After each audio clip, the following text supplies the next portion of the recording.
Hello. Welcome to Igbo Queer and Unfiltered. My name is Charles Okeke. How are you? We are good over here. This week is my birthday, so on the 21st, actually. I am feeling wonderful. And at the same time, I was just thinking this week a lot.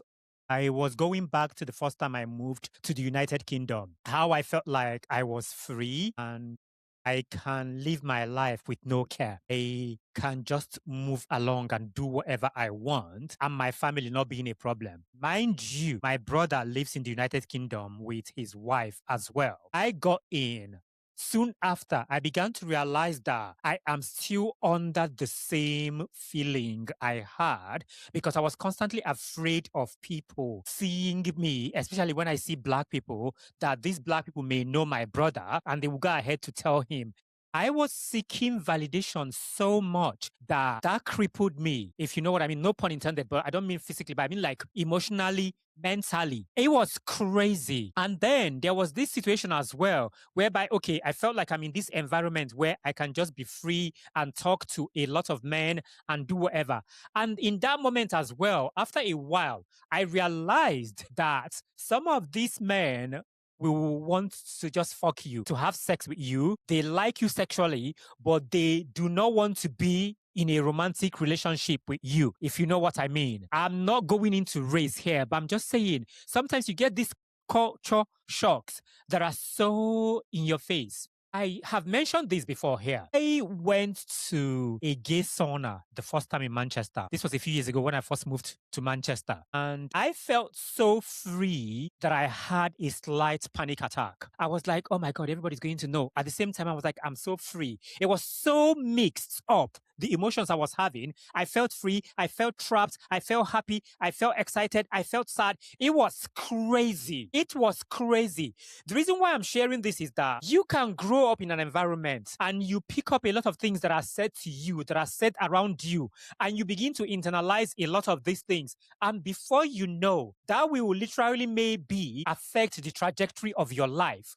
A lot of the times, we as queer people from Africa don't really understand that we internalize a lot of this nonsense. My goodness, I was so freaking struggling with it. And then I got to a point where I said to myself, why do I even care about what my brother thinks, what anybody thinks? My problem isn't because of I'm not comfortable in my skin as a gay person. My problem was the rejection of my family, rejection of friends, and things like this. And I was taught that community is really, really important. And this is not only me. As someone from Nigeria who is black, who is African, who is Igbo, you will understand this if you are a person of African descent and you are a black person. You are taught that community is important, that clan, everything is absolutely what keeps us together. And once you believe in this, you will, as a gay person, if you haven't learned that you are a whole human being, aside from all of these people, you are fucking going to go through it. And I believed for the longest time in community like that. I did not know that you can create your own chosen family, that family is not always biological. I did not know this mentally. I know it, but I did not know it mentally and emotionally. And that really fucked me up because the thing is that you can know about something, but do you believe in it? I know that I can have a chosen family. I know that exists, but in the way whereby I feel it, I accept it, I know I can have it, I know I can trust it. I never got there until much later. And you know the thing is, I'm sharing this. The thing is that all of those things that I thought would happen, happened. My brother stopped speaking to me. My sister-in-law was doing her waywardness. Meanwhile, she's supposed to go and care about her brothers and her sisters and things like this.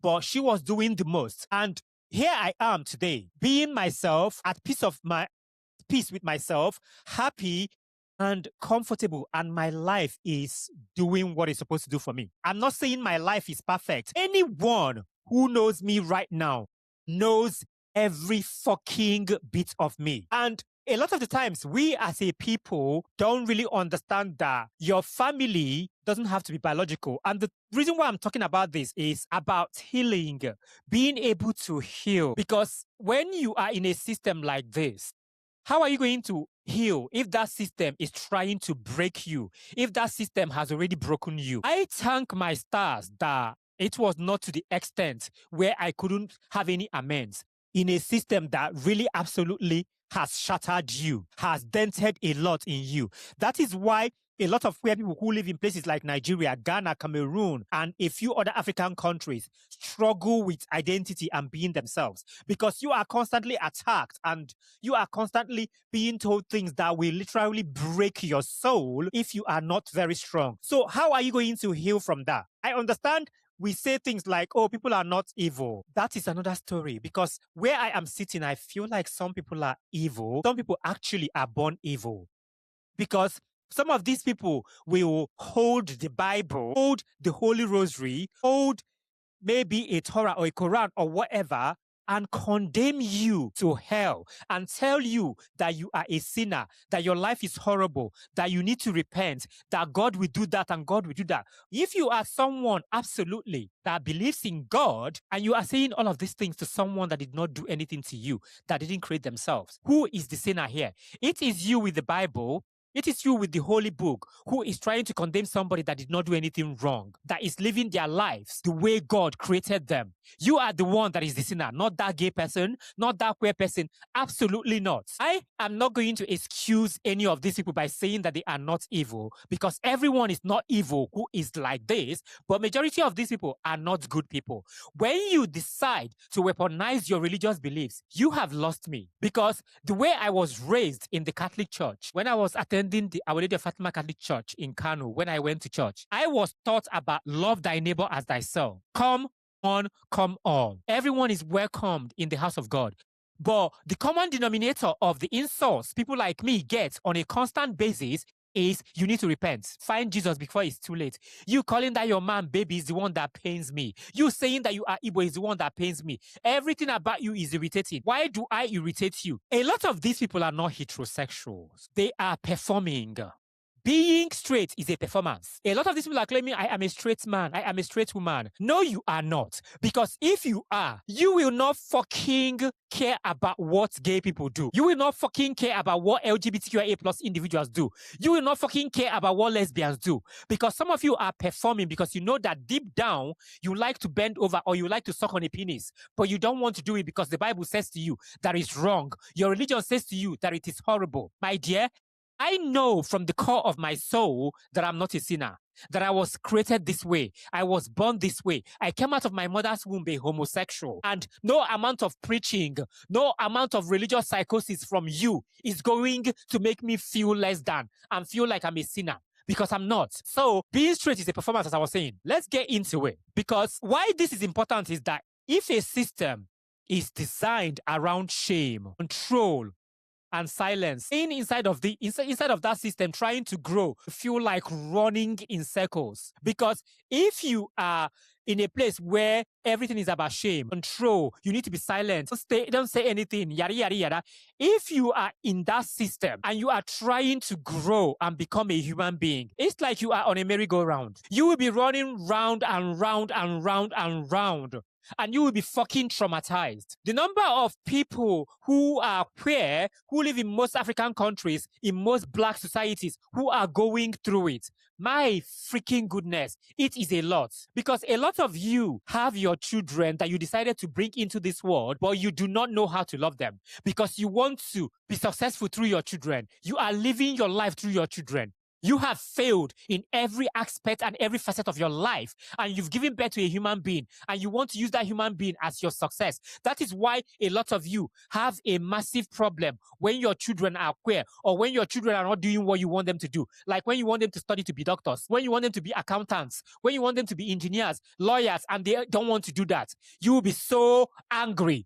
Because you are trying to live your dream through a child, because you have fucking failed. And some of you actually are trying to use your children as your pension. Because if you understand that your child is a whole different human being, if they are gay, if they are successful or whatever, it shouldn't be a problem. You should only guide them and make sure that they do well for themselves. What does system actually means in this context of we being in this wahala called this world, because a lot of these people are not thinking about tomorrow, how to make this world better for the tomorrow, for people that are going, for children that are going to be born tomorrow, and the children that are in this world already. They do not think about this. That is why some of these your pastors will go everywhere and tell people that, oh, God said you should give me £100,000. God said you should give me $100,000, 200,000 euros, 20 billion naira, yada yada yada. All of this nonsense. You saw it in a vision. God told you that to steal from people.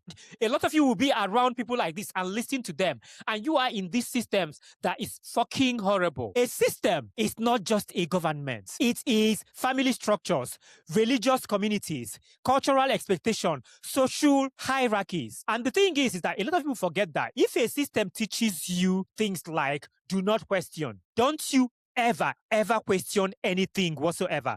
Don't expose anything that is dysfunctional. Protect our reputation and reputation of all the nonsense at all fucking costs. My goodness.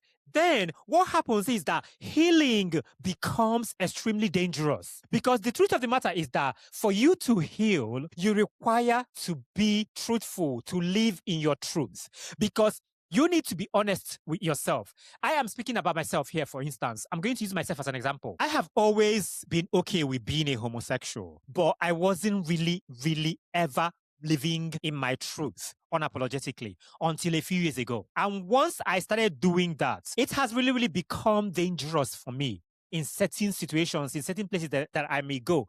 And then online, it's extremely higgy and haggard and wayward. The insults are always coming from people that are good for nothing. It is dangerous in this situation, in so many situations. And the thing is that you have to take a lot of these threats seriously, because once you are truthful to yourself, you will heal. And the truth of the matter is that truth disrupts systems built on denial. So people like me and other queer people from Nigeria, from South Africa, from Zimbabwe, from Cameroon, from Burkina Faso, from everywhere, from America, African Americans, and all of the things, your truth as a queer person disrupts all of their systems because it is built in denial. Because how are you going to tell me that gay people are not created by God, that God did not create queer people? Because when you are always in denial of things, you will always have a problem, massively. And the thing is that the systems, when it comes to the way they use religion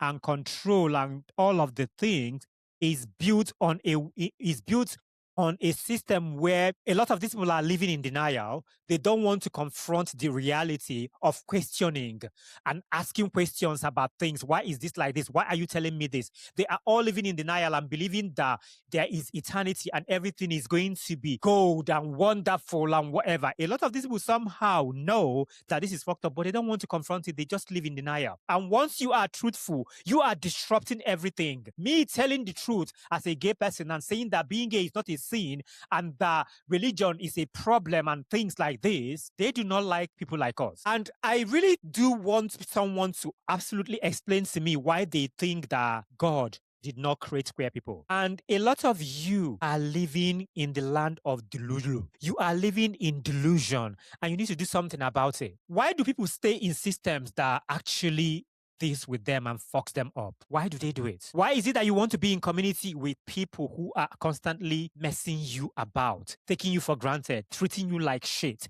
treating you like you are not a human being? Because the truth of the matter is, living or emotionally detaching from a harmful system is extremely scary.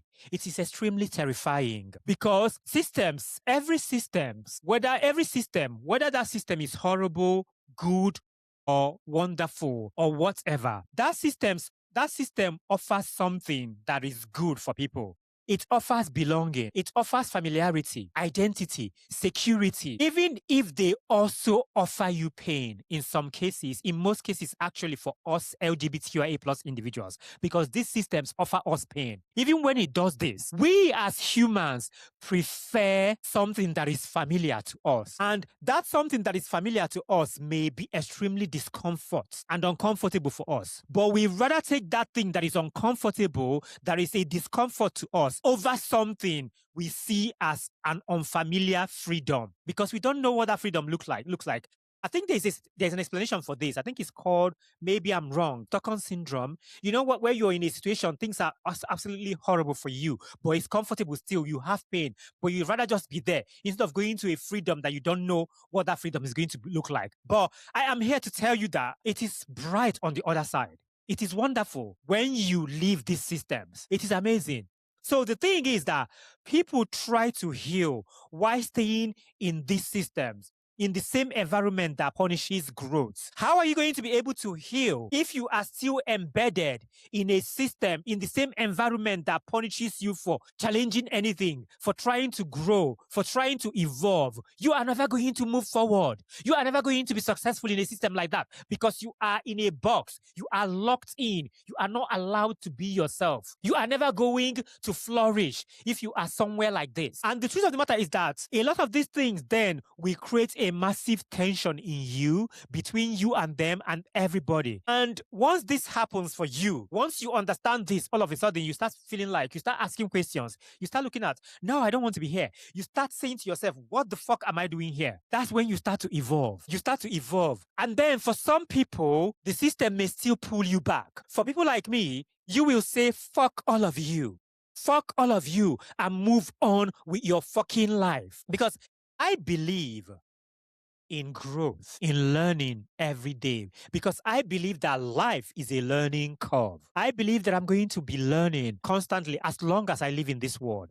That is why I love platforms like Substack, because I read a lot of things that I get there, because these days I don't really have the time to read like a full book, but with things like that, I get articles and I go and read things just to familiarize myself with certain things. Because as a human being, you need to always enrich yourself. You need to always try to grow, to remove yourself from the shackles of these crazy systems that we grew up and grow up in. My plans and my prayers to my ancestors is that any child that is born, that is queer, that is alive, that is going to be born tomorrow, to be able to have a freedom and live a life that is nourishing, wonderful, and amazing for them. Because this is what representation is all about. It is not just about, okay, when you see someone speaking and living their lives, you're like, oh, why are you trying to provoke anybody? Nobody is trying to provoke any fucking body. Not at all. And I know I went on a tangent there, but it needs to be said. A lot of these people don't really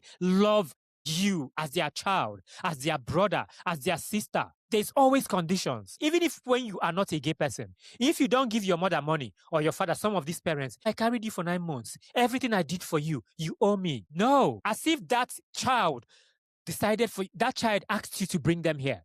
You made a decision to bring your child into this world. And a lot of you are so fucked up that you always do this all the fucking time. And it is not going to be okay for some of you, because why do you think that it is okay for you to treat your child horribly? Africa, religion. Africa, religion. Black people, religion. The African and religious context. Crazy. Our people carry religion on top of their head. It is wild. In many African religious or conservative families, the systems are tight.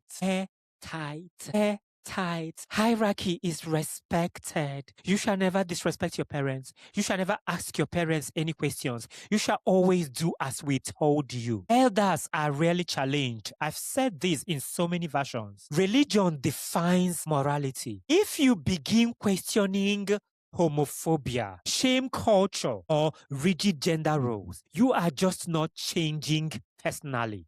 You are disrupting structure and systems. You are disrupting structures. You are disrupting. You are disruptive. And systems like this resist disruption. So you are the disruption. You are the problem. And what these systems do is that sometimes they do it with guilt, with silence, with rejection. And the truth of the matter is, if you are someone that is resisting, that has some form of resistance, you are not wrong. It doesn't mean you are wrong. It means that the change you bring threatens them massively. It threatens everything they do. A lot of these systems know how to guilt trip people. They know how to silence people. They know how to work with rejection and things like this. But I will always say this to you. You can resist everything you are told that you think is not for you. You can say no. You can say, I don't understand this. You can ask questions, you can challenge. Challenging and resisting and doing all of these things does not mean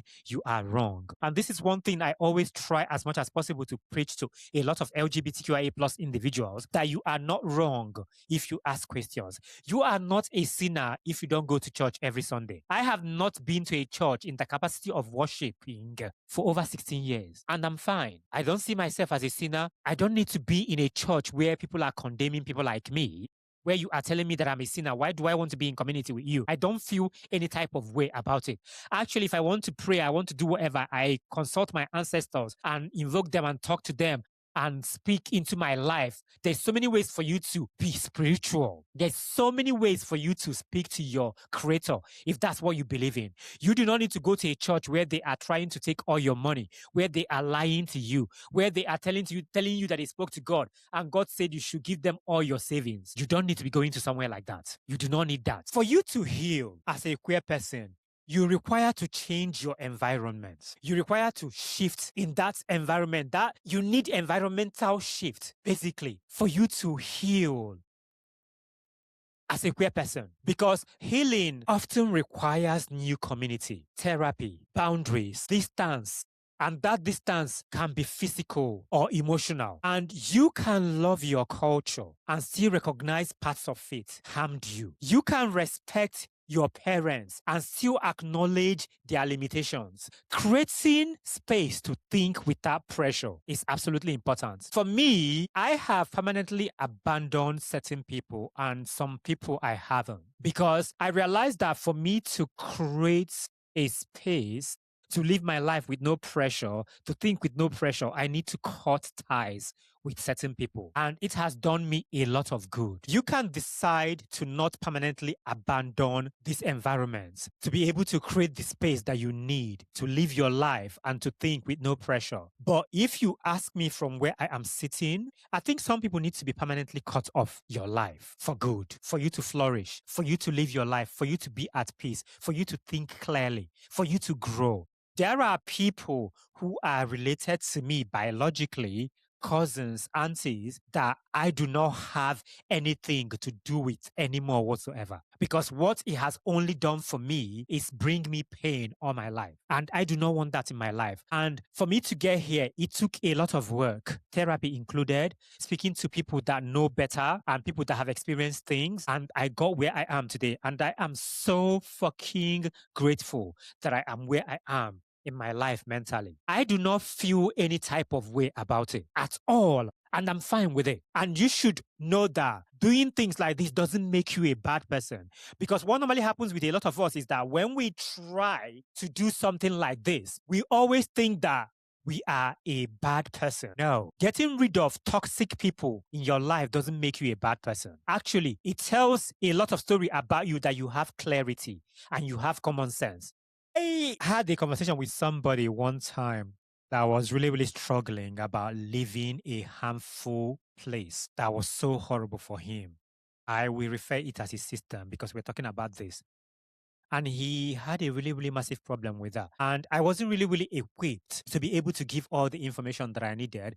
And I referred them to somebody, to speak to somebody that is like knows what they are doing and everything. But during this conversation, I said to him that living a harmful system doesn't always mean you are rebellious. It doesn't always mean you are a bad person. It just means that you are evolving and you are redesigning yourself, and you have learned to take what aligns with you and what works for you. You have learned to discard things that suffocate you. You have learned to build new patterns. You have chosen to create a chosen family for yourself. You have learned to redefine faith, culture, and belonging on your own terms. This is what I think you've done. And for me, I do not see that as you being a betrayer or being a wicked person or evil person to anybody. It means you are evolving. That is a massive evolution. That is a massive growth. And I can see that in myself. And I continue to do that. I continue to evolve. Because the thing is, if you have learned how to redefine your faith, the culture, and you have created a chosen family for yourself, and you have been able to discard things and people that have made your life utterly, utterly, and absolutely miserable, my dear, you have done amazing for yourself. And a lot of us may never ever be able to get to this stage in our lives, but you can try. You can absolutely try to work towards getting to somewhere closer, at least, if you cannot do it absolutely, because this will do you a lot of good. A lot of good. Absolutely. I don't know about loneliness. I have never really been lonely emotionally and otherwise, but I have been alone. I am with somebody emotionally, but when I say that I have been alone, is that I have been in a situation where no one was speaking to me that I knew from childhood, like a lot of them, not all of them, but majority of them. And I had stopped speaking to a lot of family members, and I had stopped communicating and being friends with a lot of people. On my birthday recently, some people that have known me for years did not send me birthday wishes, and that's okay. And some people may call this loneliness when they are trying to make changes in their life. But the thing is, you can have a lonely or a lone phase in situations like this when you no longer fit fully in a system that is alien to you, in a system that has really done you a lot of harm. It can feel lonely when you are trying to transition and make situations and create your chosen family and create things for yourself that is going to make you feel good. You are not alone because you're going to meet people that will fucking enrich your life. When you are in this phase and you are doing things like this and you are trying to get to where you want to get to, it can happen that you feel alone, you feel lonely because you haven't really built that new system for yourself, that new bedrock for yourself. Once you get to that point where you've now built it, where you now have your community, your chosen family, a system for you and things that work, you will be amazing.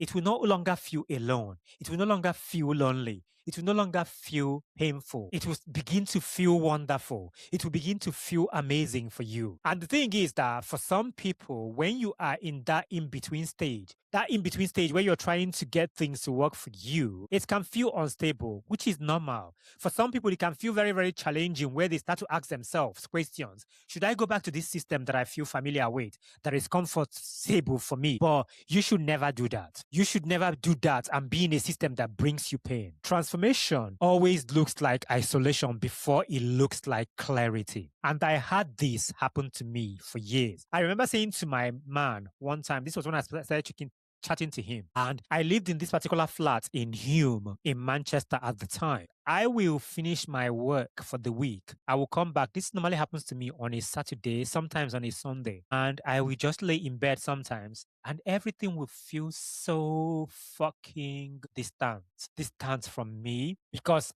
I do not speak to a lot of people anymore and they just felt so far away from me. I just felt like in this world where I'm in a cocoon, and it's me and me alone, like a massive classroom with nobody in it. That's the way I'm able to explain this for it to make sense to people. And that was a void I had because I was going through a phase where I was telling people that I'm gay and people were going and left my life entirely. And I was having that situation, but I was fine with it.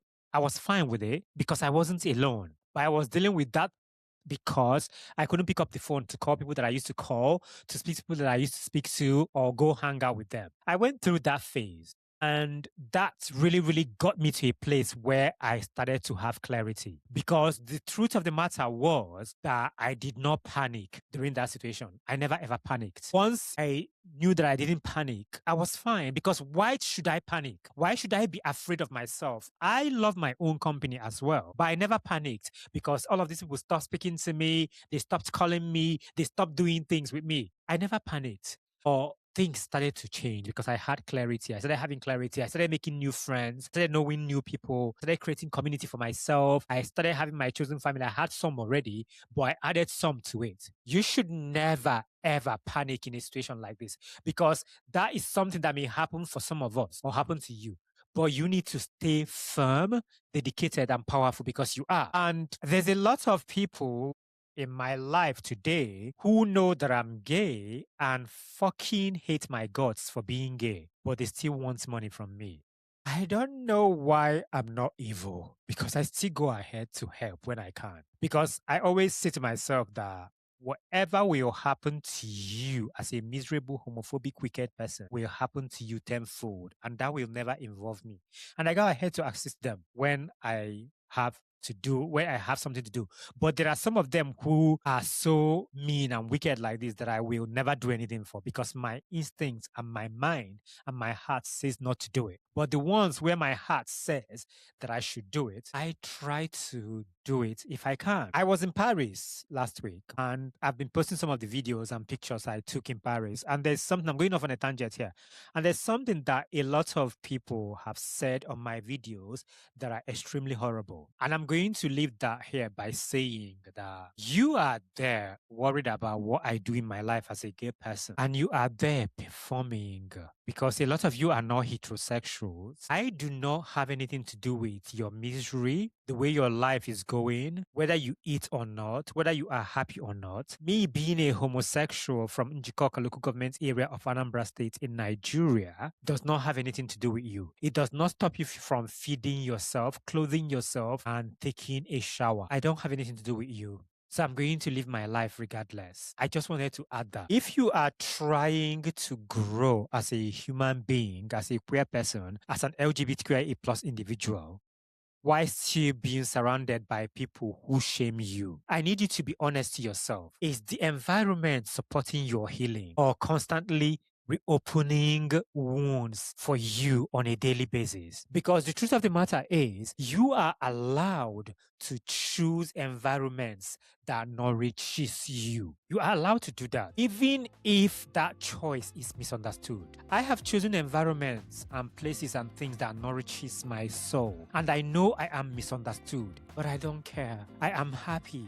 I am living my life and I feel okay. Healing and choosing yourself is not disloyalty. It is your responsibility. It is you being responsible to yourself and telling yourself that I'm going to be okay.